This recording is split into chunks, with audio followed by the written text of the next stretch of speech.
Fala galera, sejam bem-vindos a mais um vídeo do Primeira Trave aqui no YouTube, certo? Dessa vez vamos falar sobre a vitória do Manchester United diante do Newcastle pelo placar de 1-0 em Old Trafford. E é claro que você que clicou nesse vídeo provavelmente está esperando para ver eu falar sobre o novo esquema tático do Manchester United. Novo não em definitivo, né? Mas novo pelo fato de ter sido usado pela primeira vez pelo Ruben Amorim nesse trabalho que já dura mais de um ano. Ruben Amorim finalmente decidiu não jogar com o esquema de 3 zagueiros, 2 alas, entre outras variedades, enfim.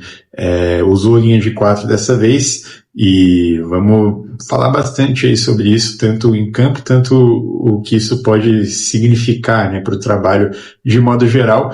Antes, deixar seu like no vídeo, por favor, se inscreva no canal, deixe seu comentário, o que você achou do jogo, compartilha com aquele seu amigo que gosta de uma boa análise tática e sem mais delongas, vamos direto pro campinho, porque tem bastante coisa para falar. O United não fez um jogo daqueles, assim, né, foi uma vitória que consistiu ali em diferentes momentos do jogo, né, momentos que o United foi superior, momentos que o United se defendeu mais do que qualquer outra coisa. Mas o mais interessante de se observar aqui é o esquema de jogo, né? Foram 4 defensores, uma linha com 4 defensores, os 2 zagueiros, o Heaven e o Lisandro Martinez, que voltou muito bem. Se eu não me engano, é o primeiro jogo dele como titular desde que volta de lesão, e ele faz um grande jogo lá do Heaven, que é um zagueiro muito jovem e que demonstrou uma grande evolução nesses últimos 2 jogos principalmente. O jogo contra o Aston Villa que o United perde, mas ele tem uma grande atuação, e no jogo contra o Newcastle também ele vai muito bem. Lateral direito Dalot, lateral esquerdo Luke Shaw, dupla de volantes com o Casemiro e o Manuel Ugarte, que eles que são os 2 primeiros volantes, né, do United de ofício, mas como o United não tinha nem o Bruno Fernandes e nem o Kobbie Mainoo, que tem sido as 2 opções para segundo volante do United, o Ruben Amorim acabou entrando com uma dupla de volantes que fez muito sentido para esse jogo em específico. A gente já vai chegar lá. O Mason Mount como meia, o Chesco como homem de referência no ataque, o Patrick Dorgu foi o ponta pelo lado direito. Dos jogadores que estiveram em campo, foi o que teve a posição mais mexida, né? O que mais surpreendeu o posicionamento foi o do Dorgu. E o Matheus Cunha como meio aberto pela esquerda, ponta, segundo atacante, enfim, teve bastante liberdade aí para circular pelo campo o Matheus Cunha. Sobre o desenrolar do jogo, o United ele começa um pouquinho pior, começa assim a posse de bola, sofrendo bastante pressão do Newcastle, bastante ataque do Newcastle. O primeiro gol ele sai aos 24 minutos, então de repente pode ser de se imaginar que o United pegou aquela pressão inicial, aquele gás inicial jogando em casa, pressionou o Newcastle até fazer o gol. Não foi assim. O United faz o primeiro gol no momento que o Newcastle estava começando a engrenar, dominar o jogo cada vez mais.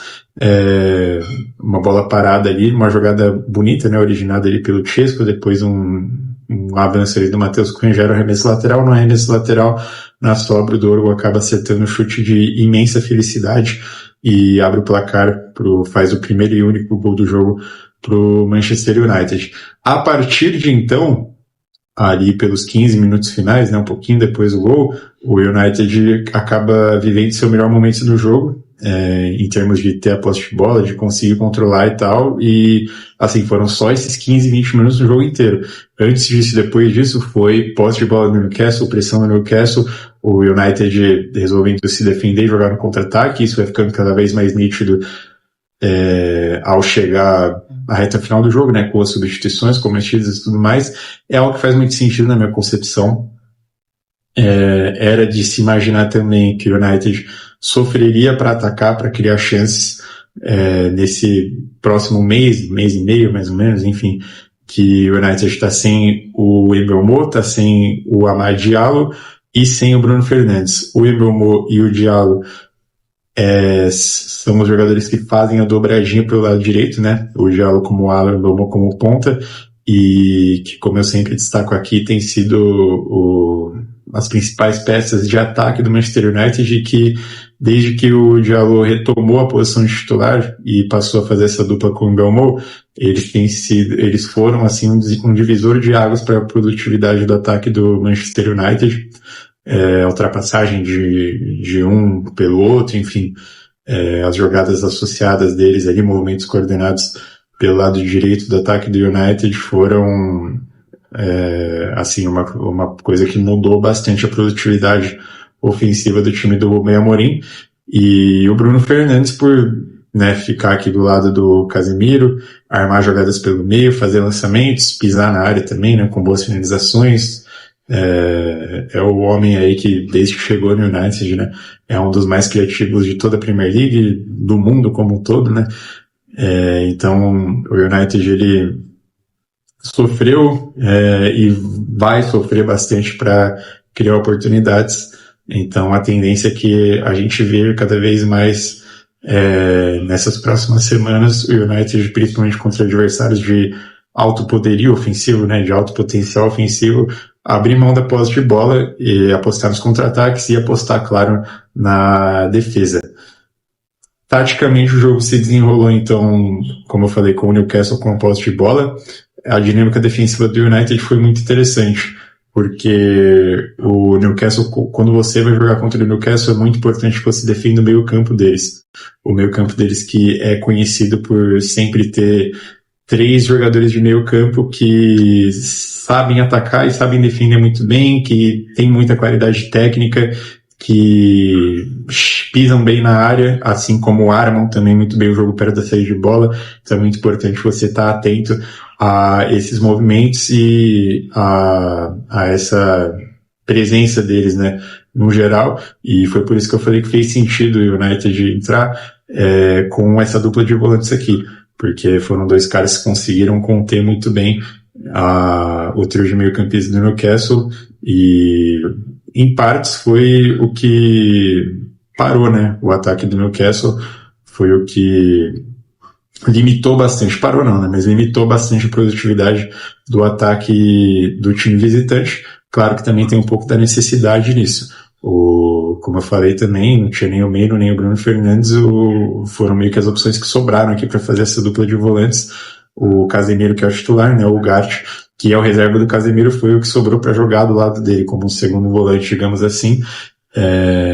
Em dado momento foi uma dupla de primeiros volantes, porque, como eu falei também, o United jogou bastante recuado, principalmente no segundo tempo, mas funcionou muito bem. O Ugarte individualmente me chamou a atenção que ele não faz uma boa passagem pelo United, né, de modo geral. Ele não é um cara que engrenou, ele é um cara que comete muitos erros de passe na saída de bola, comete muitas faltas também. Eu vejo que ele perde bastante o tempo de bola nos botes, enfim, nas tomadas de decisão para dar o bote mesmo, para tentar recuperar a bola. Ele comete muitos erros. Hoje eu senti assim que ele começou mal, interpretei que ele começou mal, e ali nos primeiros 30 minutos até o gol que o United faz, ele não vai bem. Depois que o United se estabiliza na partida, que o United decide, né, de uma vez mais se defender do que atacar, ele acaba ficando mais confortável, porque a defesa como um todo estava mais fechada, e ele acaba tendo um desempenho um pouquinho mais sólido. A forma como a dinâmica funcionou foi sempre com o jogador do Newcastle baixando aqui, né, para sair com a bola perto dos zagueiros. Os laterais tiveram bastante liberdade para avançar. O Miley um pouquinho menos, mas o Hall teve bastante liberdade, já vou chegar aqui. E então ele tinha sempre a presença de um jogador do Newcastle aqui perto da saída de bola, como de costume. E o Mason Mount era sempre o cara que pegava que servia como primeiro volante. Ora era o Bruno Guimarães, ora era o Tonali. Vou usar como exemplo aqui o Bruno Guimarães, mas muitas vezes também o Tonali acabava baixando aqui e exigia essa perseguição do Ugarte. O Casemiro era sempre o cara que ficava estabelecido como esse primeiro volante, e essa rotação como um todo, né, dos jogadores do United acompanhando os jogadores do Newcastle funcionou muito bem. Como eu falei, limitou a criatividade dos jogadores do time visitante. E a principal arma do time do Ed Howe, na minha interpretação, acabou sendo o lado esquerdo, que tinha o Anthony Gordon e tinha as associações aqui do Lewis Hall, que é um cara, por característica, um lateral que realmente avança bastante, mas que foi limitado também pela presença do Dorgo aqui atrás.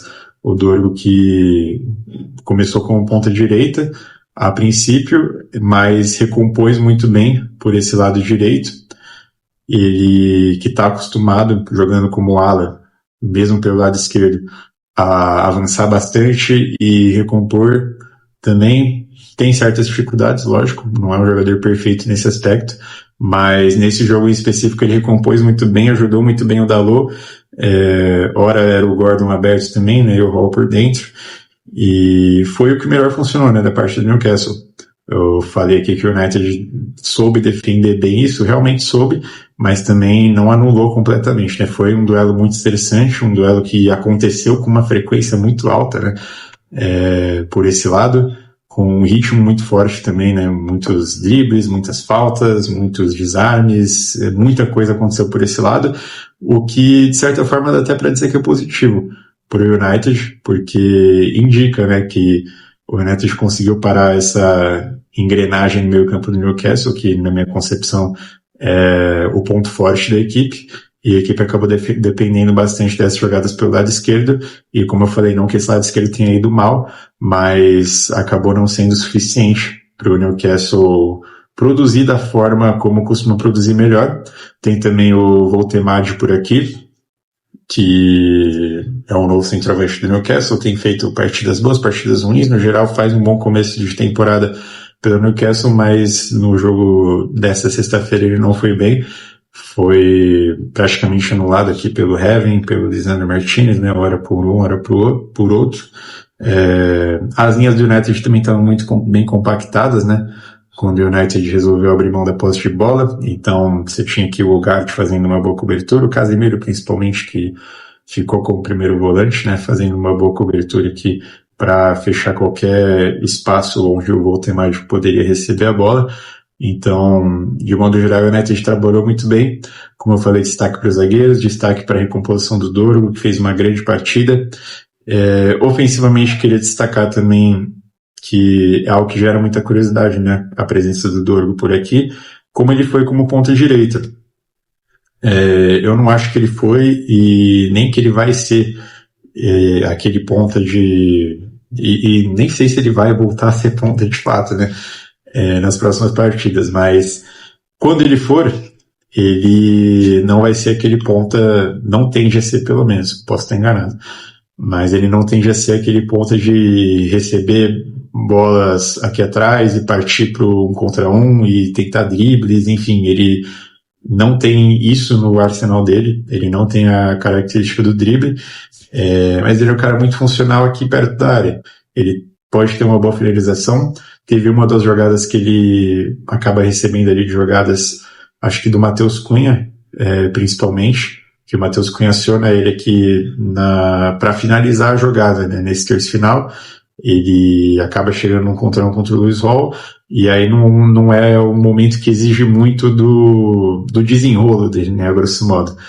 Ele acaba cortando para um lado, cortando para o outro, finaliza, mas não exige tanto da qualidade de drible mesmo, a grosso modo dele. Então ele pode funcionar bastante dessa maneira aqui, mas de modo geral o United, quando teve a bola, quando armou, dependeu mais das jogadas do Matheus Cunha, que é um cara que tem esse costume, né, de receber a bola aqui perto da saída, sair driblando, correr de frente pro gol, e aí ou finalizar ou dar algum passe. É o cara que retém muito bem a bola, né, que sabe se livrar muito bem da marcação. Então, caso das próximas vezes que o United for jogar nesse esquema, a tendência é que o Matheus Cunha seja esse principal cara da parte da criação. Mas como eu venho dizendo, então, né, os destaques aqui foram a recomposição do Dorgo, os zagueiros, o Matheus Cunha que fez um bom jogo, o Chesco perdeu alguns duelos, ganhou outros, teve uma atuação ali mediana, de modo geral, na minha na minha opinião. E como eu falei também, para finalizar, né, o segundo tempo foi do Newcastle cada vez mais ofensivo, inclusive pelo que mostraram as substituições, e também, inclusive, pelo que mostraram as substituições, o United cada vez mais defensivo, e já expliquei mais cedo também, né, que acho que faz muito sentido essas decisões por conta dos desfalques do United e por conta da limitação ofensiva que esses desfalques causam ao funcionamento da engrenagem do Rubem Amorim. Tá falado? Para finalizar, sobre a decisão do Rubem Amorim em si, de jogar com linha de 4, abrir mão dos 3 zagueiros, enfim, eu não acho que isso seja um divisor de águas no United. O Rubem Amorim faz isso, decide fazer isso, curiosamente, no momento que ele não está tão pressionado, no momento que não é o de maior dificuldade do United no trabalho dele. O United melhorou a produtividade, a produção ofensiva desde mais ou menos o começo de novembro, quando teve aquela sequência de 3 vitórias, quando a dobradinha do Diallo com o Mbeumo passa a funcionar. O Rubem Amorim faz isso por conta dos desfalques, pela necessidade, e porque ele decide, no momento de própria concepção dele mesmo, testar algo diferente. É algo que pode ser muito útil para o United, sim, que pode sim agregar muito repertório pro trabalho dele como um todo, né, a médio e longo prazo, em ocasiões como essa, ou ocasiões que o United precisar, ou que o United já achar pertinente a depender do esquema tático do adversário jogar assim, o United vai ter essa carta na manga, vai poder pensar em jogar assim, mas eu não acho que era o grande problema do United jogar com 3 zagueiros, que agora tudo vai mudar da água para o vinho. Não acho isso, até porque o jogo de hoje, propriamente dito, mostrou que o United teve limitações, também pelas peças, né, que estavam faltando. O esquema de 3 zagueiros deve continuar, o United está mudando o elenco aos poucos, e é algo que não vai acontecer da noite para o dia também. É algo que aos poucos, com o passar das janelas, com o passar dos investimentos, ora com foco em um setor, em uma posição, ora com foco em outra posição, o United aos poucos vai incorporando esse elenco, vai montando esse elenco com a cara do Rubem Amorim. A crítica como toda, né, imprensa e torcedores, enfim, tem que se atentar mais ao desempenho do que a abraçar uma narrativa de que o esquema não está dando certo porque sim, e olhar mais para o que está acontecendo em campo, certo? Muito obrigado pela audiência mais desse vídeo. Não esquece de se inscrever no canal, deixar seu like se você tiver gostado, compartilhar com aquele seu amigo que gosta de uma boa análise tática e deixe nos comentários também o que você acha que faltou aqui, o que você achou desse desempenho do novo Manchester United. E é isso aí. Muito obrigado, valeu e até a próxima.